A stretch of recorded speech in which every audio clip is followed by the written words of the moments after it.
من العبارات الجميلة التي سمعتها عن الحسن البصري رحمه الله تعالى أنه سئل رحمه الله تعالى: كيف استقامت أحوالكم؟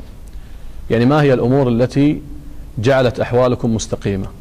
فقال رحمه الله تعالى: قال: كنا نأتي المستحبات على أنها واجبات، ونترك المحرمات على أنها مكروهات.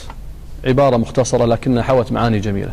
فكانوا يتعاملون مع الأمر المسنون والأمر المندوب والأمر المستحب على أنه واجب.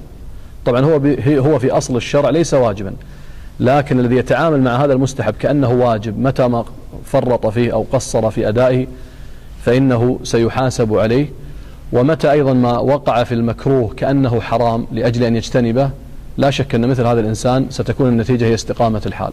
اليوم كم من العبارات نسمعها بين الناس: كلمة والله ما دام هذا الأمر مكروه نحن نفعله، والله هذا الأمر أو هذا الذنب صغير إذا نقترفه. بل اليوم بعض العبارات نسمعها من بعض الناس لما يقول والله في هذا الأمر يعني هل هو حرام أو ما يجوز، كلمات يحاول الإنسان يفصل بينها حتى يهون من شأن الوقوع في المعصية. ولهذا كان أنس رضي الله تعالى عنه يقول لما ذكر عن أحوال الصحابة: قال: المؤمن يرى الذنب على رأسه كأنه جبل يخشى أن يسقط عليه، والمنافق يرى الذنب على كأنما ذباب وقع على أنفه فقال به هكذا. وكان يقول رضي الله تعالى عنه وأرضاه أيضا في مثل هذا، قال: إنكم لتعملون أعمالا كنا نعدها هي أدق في أعينكم من الشعر، كنا نعدها على زمن رسول الله صلى الله عليه وسلم من الموبقات. فنسأل الله عز وجل السلامة والعافية.